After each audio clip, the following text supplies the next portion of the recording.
Juan Kapitulo 6, versikulo 35. Si Jesus miingon kanila, "Ako mao ang pan nga naghatag sa kinabuhi. Ang muari kanako dili nagayod gutomon, ug ang mutuo kanako dili nagayod uhawon." Pan sa kinabuhi.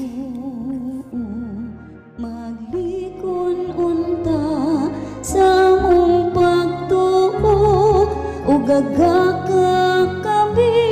sa pagtuman sa imong mahal nga kasuguan.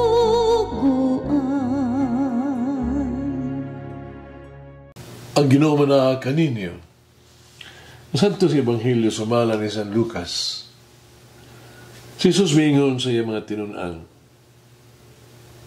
"Pagbaton kamo mga higala pinaagi sa mga bahandi ning kalibutana, aron inikahurot na niini, duwaton kamo dito sa katapusang puloy-anan.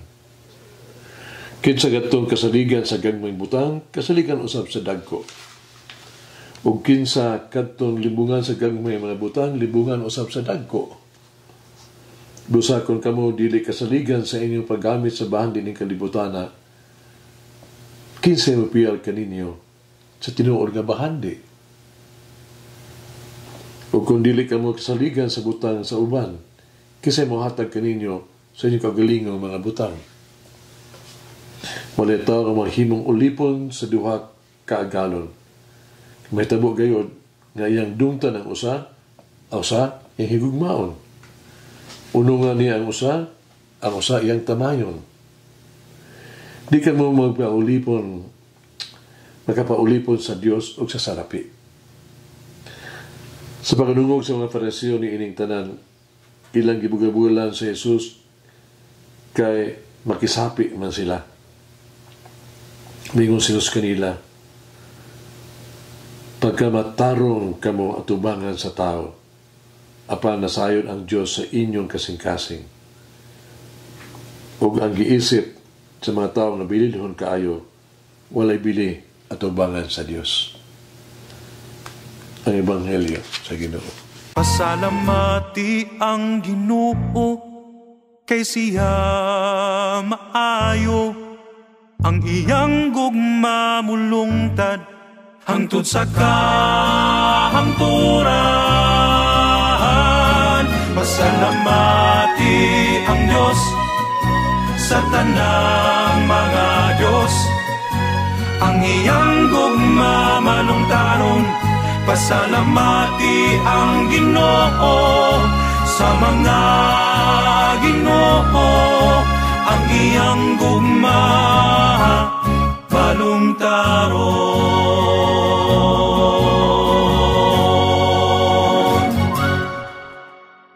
Ang katuyuan sa Ebanghelyo karon, no? Ay hisgot ka sa lapi. Ang dili matinuoron nga bahandi, dili bahin sa kaptangan nga makuha sa illegal o dili matinud-anon.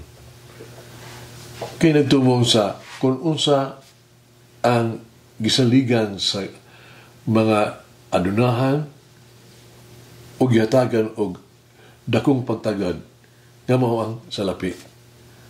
Ang ilang pagsalig sa bugos nga pagtagad sa kwarta na yung muhatol kanila nga ito sa pagkadili matinuoron.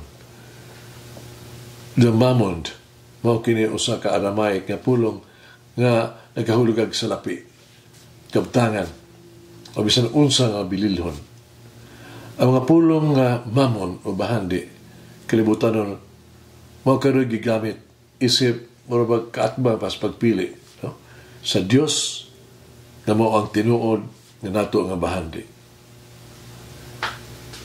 Ang kwarta nahimong mutultol ibisan kinsa ngadto sa usa ka illusion o kaha sa to feel secure, kasiguruan, kadato o kauswagan. May mga usa kini kapaagi sa temporal nga gagahom, no? Busa ang kwarta nahimong agalon. Daw Dios nga ato gilagaran.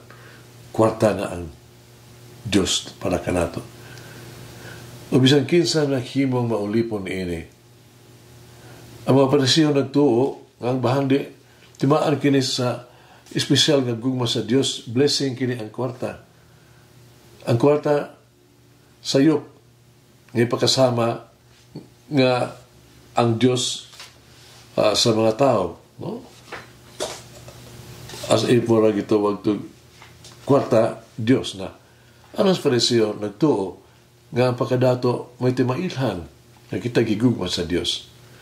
Ang para na Jesus dili kini ang tinuod nga panalangin sa Dios. Ang tinuod nga panalangin mao kon ang Dios anaa sa imong kasing-kasing nga ang gugma o kaluoy abundansya sa imong kasing-kasing.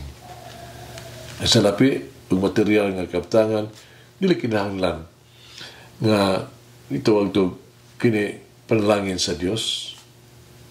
Karon sa Jesus nagsulti kanato nga material nga kaptangan o kwarta kinahanglan gantong gamiton, no? Sa paghimo o papalig-on sa tubahigalay tarungon mo ito o gamit kasa ka na sa Ginoo. Kinahanglan itong gamiton kini ramahimo mas maayo, masayon, mas magkahulugon ang itong kinabuhi, no? Mauswagon. Kinahanglan sila ang tinudlan sila langit doon nga panalangin alang sa pagtabang ni adtong nang inahanglan. Sa salapi, ang bahandi, di sa ilahang kaugalingon, dili sila sala. No? Maayo, apan nang inahanglan sila nga mas dakong responsibilidad. Kinahanglan gamiton o gastuhon kini sa pagpauswag sa kinabuhi. Kung pa ni San Ambrose miingon siya, ang tinuod nga bahandi sa usa ka tawo dili malangkop sa iyang gitipigan kundi sa iyang gihatag. Busa amalamong paggamit sa salapi ug bahandi makatabang kang bisan kinsa sa pagsulod sa langit ug makaangkon og langit don nga mga pabor. Gihatag sila kanato o ipaampit garon makatabang sa katong mga tawo nga wala gayud ila. O kita nga itugyanan lamang ni ini bisan unsa nga atong madawat kagikan sa Dios. Atong pagsulod sa langit nagdepende kung giunsa nato paggamit ang gitugyan sa Dios sa ato ang pag-atiman ni ini. Paggamit ni ini. So kinahanglan kung anon o responsable kita sa paggamit sa atong salapi o bahandi. Ang pagpaambit sa tuang kwarta o bahandi ngadto sa uban mao ang labing maayong pagmatuod nga dili kita mga ulipon nila. Ning pagiha kita mag-alagad sa usa ka tinuod nga agalon ang atong Ginoong Dios. May usa ka hari nga nangayog usa ka mystic, no? Usa ka magilamong nga tao. Nangayo siya og lagda, no? Pamalaod sa kinabuhi nga unta magamit niya sa iyang pagpuyo ng kalibutan. Siya mihangyo kaniya ug maayo ug yano kayong lagda ba nga mugiya kaniya, no?